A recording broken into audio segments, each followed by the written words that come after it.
Ako, I think the biggest misconception with gender inequality, ang pakiramdam ng ilan ay ang gender equality issue and breaking stereotypes ay pangmayaman lang na bansa. That is not true. Women empowerment is an issue that is close to my heart, and I am honored to partner with UN Women Philippines for a special series here on Paano Ba To to talk about some issues that we might not realize are women empowerment issues. And for our first episode, of course, we have none other than the first National Goodwill Ambassador of UN Women for the Philippines, Karen Davila.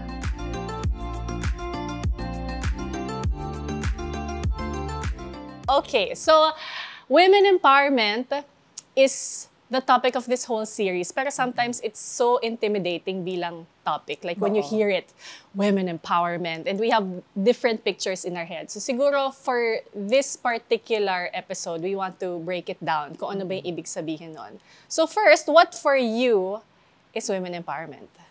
Ako sa pananaw ko, women empowerment is a status of a woman regardless of her personal stature or income status, kung saan ang babaeng ito ay edukado, nagagawa niya ang gusto niya, hindi dahil gusto niya lang, pero dahil ito ay para mapabuti ang buhay niya, buhay ng pamilya niya, at ito ay katayuan ng isang babae kung saan ang sarili niyang mga pangarap ay pwede niyang makamit. So it's a sense of freedom, of power, of responsibility and accountability where she is not dependent on any other individual, but because she herself is able to accomplish them. Okay. Madaming layers. And I guess what that tells me is, yun nga, parang you define kanina kung ano yung empowered mo, pero hindi kailangan ito yung mold. Iba-iba naman ang I guess, hulma ng isang empowered woman. Hindi necessarily na super laban, galit lagi. Yeah. I think ang malaking pagkakamali nga is, because in the 1970s, when the feminist movement started, there are icons of the feminist movement. Of course, you have the likes of Gloria Steinem. And I understand that completely. When it came to voting, you had Rosa Parks, who actually fought, right, for women to vote, and also for her race as well, right? Pero I think nagbago na yun in time because there were women who came before us who actually fought for certain rights. For example, the right to vote, the right to be in public office, the right for reproductive health. So we are living in a way, we are reaping the benefits of their hard work. Pero I think today, if you ask me about women empowerment, ano ba ang itsura ng isang babaeng empowered? Hindi ito ang babaeng palaging galit. Hindi ito ang babaeng palaging palaban. Pero ito ay babaeng nag-iisip, babaeng may choices, babaeng strategic, babaeng alam kung kailan siya dapat magalit o hindi, babaeng alam niya kung kailan siya dapat mag-negotiate, babaeng alam niya kung kailan siya dapat magsalita, or a moment in time na wag muna ngayon. Hindi ito ang oras. Pero nandun ang oras na kailangan na. Pero at any point in time, I think, the laws are in place for women to know na unang-una, ang anumang uri ng pananakit, pambubugbog, pagmumura, pangiinsulto sa'yo, hindi na pwede yun. In fact, hindi na nga debatable yun ngayon eh. 'Di ba? So I think a woman today, an empowered woman is, these are the questions you need to ask yourself. Am I living the life I want? Ang ganda, parang pag pinasimple mo, yun talaga siya eh. Hindi siya yung dinikta ng asawa, ng magulang, or ng society. Ano pa yung ibang experiences ng kababaihan or things that happen normally on a day-to-day basis na para sa atin, ganun talaga eh. Pero sa totoo lang, gender inequality na. Ako, I think the biggest misconception with gender inequality, alam mo when I posted it on Instagram, may mga nag-comment, gender inequality, gender inequality. Yan ba ang issue nyo? Ang daming ibang problema ng Pilipinas. So, ang pakiramdam ng ilan ay ang gender equality issue and breaking stereotypes ay pangmayaman lang na bansa. That is not true. Okay, yung mga nakikinig ngayon, nasa two-income household kayo, tatay niyo nagtatrabaho, nanay niyo nagtatrabaho. Kung maliit ang sweldo ng nanay niyo, pero parehong trabaho sa isang lalaki, hindi ka pa apektado doon? Halimbawa, may isang posisyon sa opisina, gusto lang doon lalaki, ayaw ng babae, hindi ka ba apektado doon? Right? So for example, nagkaroon ng kalamidad, 'di ba? Ang nag-aalaga sa isang kalamidad, nanay nyo. Hindi ka ba apektado doon na ang lalaki na bibigyan ng tulong, ang babae na iiwan, nag-aalaga? So, I think first of all, the biggest misconception is the gender equality issue is pangmayaman. That is not true. Unang-una, kunyari, pinipilit kang ikasal para tulungan ang pamilya. Ayaw mong ikasal pa. Isn't that a gender equality issue also? Sa pag-aaral, kapag namili ka, mahirap ang pamilya, sinong papag-aralin mo? Ang anak na lalaki o anak na babae? Pinipili lagi yung anak na lalaki ang papag-aralin, ang babae tagalinis ng bahay. Isn't that a gender inequality issue? So it is not true that, gender equality is an issue for the Western world. No. Kapag ang babae makakamit ang pangarap niya, makapag-aral siya, makapagtrabaho siya, yumayaman ang pamilya, yumayaman ang komunidad. So it is a third world country issue. Totoo. Like, feeling ko nga more than first world kasi diba? Konektado to climate change or yung mga mga natural calamities, konektado to gender-based violence. Hindi lang yon. Ang ating mga overseas Filipino workers, karamihan babae, mga teacher nagiging domestic helper, nagiging caregiver. Isn't the gender equality issue very important?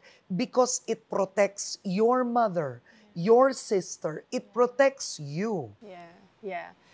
Grabe, no? Parang pag in-unpack mo, heavy talaga siya. Nurses. Hindi ba marami sa nurses sa buong mundo Pilipino? Babae ang karamihan sa kanila. The gender equality issue touches our family members. Diba? So I think, klaro, it's in every part of our life eh. Kumbaga, whether family or friends, sigurado we know someone kung hindi tayo mismo yung nakaka-experience nung gender inequality. So to anyone listening to this, nakaka-overwhelm yung problem kasi parang it's everywhere. And siguro ang feeling is, ano magagawa ko? Kasi isa lang naman ako. Ang dami ko din problema. So, ano ba yung, I guess, maiaambag ng isang ordinaryong babae na nagtatrabaho or nag-aaral to this gender inequality issue? Alam mo, napakarami. Halimbawa, you're a bank teller, diba? Yan, you're a bank teller, you're an office worker, you work in a department store, you're in a BPO. Ang tanong mo, do I play a role in gender equality? Absolutely. Number one, halimbawa nagbiroan sa opisina, 'di ba? Ininsulto ang katrabaho mong babae sa damit niya, sa bigat ng katawan niya, sa weight niya, 'di ba? Nako, si ano mukhang baboy. O 'di ba? Nako, si ganyan, nako, isang gabi lang nito, okay. Ano to? What is your role as a woman? You speak out. And you know, I'm saying this now because even in my younger years, I was not aware. I would leave boys talking. I mean, we were just... Boys will be boys. Boys will be boys. Wala nang ganon, right? Your role today, now that we are more mindful and aware, uy, tama na yan, mali yan, right? Mali yan. Number two, or in the office, right? If another woman is being insulted for her looks, your job as a fellow woman is to stand up for the fact that all women are beautiful, right? Kasi ang tindi na nga ng insecurity nating mga babae. Magko-contribute ka pa Number two. Number three, in terms, I think, of even how we are to each other at work, women tend to be very competitive, right? You know, ang lalaki, very rare na iinsultuhin nila ang isang lalaki sa boss.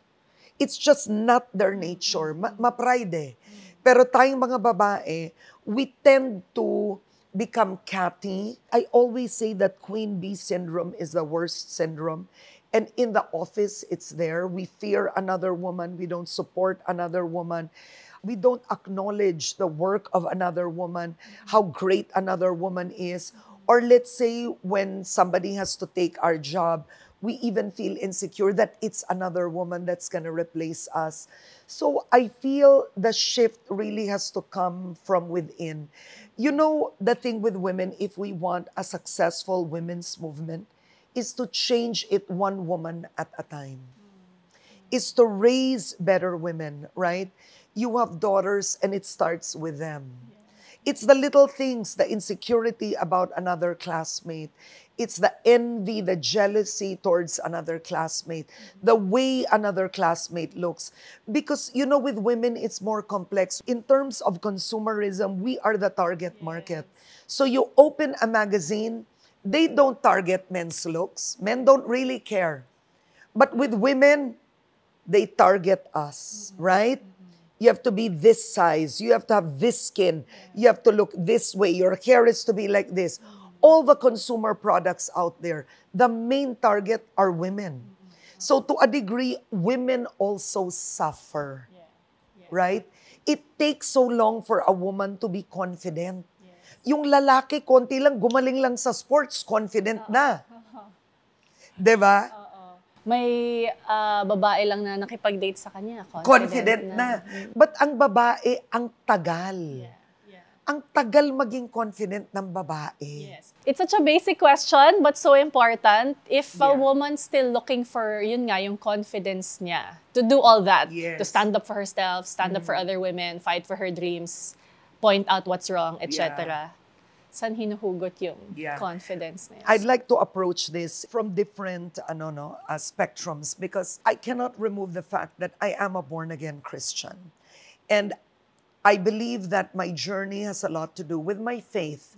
But it may not be for everyone, but I'd like also to share it to those. It may resonate with somebody listening to you. I think number one is women tend to find their worth with a man. With a man's love, a man's validation. It's a man's love usually. And that's where the problem lies. I think if you go to the Bible, you have to realize that you are fearfully and wonderfully made. That is a phrase, a promise that God has given. In other words, God made you perfectly. You cannot be any more perfect. You are in His image. So for me kasi, that's my baseline. That's my foundation. Me, Karen Davila, I am made by the Lord. So I step on from there, no? Number two, you really have to develop you. There is only one you, a unique you. There's no other you. How you're made, the size of your hips, your thighs, whatever. It takes a while. Self-love is not one look in the mirror, right? It's not. But I think you have to face the fact that there's just one you. I cannot be Bianca. I cannot be anybody else. It's just you, you, you. When you come to the fact there's one you start investing in yourself. Because what happens is women invest in other things. We invest in our parents. We invest in our sister. We invest in our children. But you don't think you're worth investing in. Now, what should you invest in? It's not about the makeup or the clothes. I will go back as always to education. Why? Education is the greatest equalizer. If you want gender equality, you want to break the inequality, you want to break the stereotype, then you have to equip yourself. And you equip yourself if you are educated. Right? That is the equalizer. Kahit sino pa ang katapat mo, kahit ito pa ay lalaki, LGBTQ, even from the LGBT community, that's the greatest equalizer. Kahit puti pa, Pranses pa yan, iba pang nasyonalidad, if you are educated, you invested in yourself, you will build confidence. You know why? Confidence is not something you can take out of thin air. Sadly so. You cannot tell yourself, I will be confident. No. It is like in life, you build a track record of your work. You build yourself. Then the confidence comes from what you have within. You cannot invent all of your confidence, but self-love you can do, right? You can make a decision. But confidence to enter a boardroom, confidence to speak in public, confidence to even speak of something with authority. You cannot invent that. And for women, I won't advise it as well. I would invest in the building blocks, right? Invest in yourself. And in fact, that's what UN Women does. UN Women believes that when you invest in a woman, you invest in a family, you invest in a community, you invest in a country. The best investment you can make is in a woman. Grabe, 'di ba? Kaya siya ang ating UN Women National Goodwill Ambassador. I love it. Thank you so much. I love you. Thank you.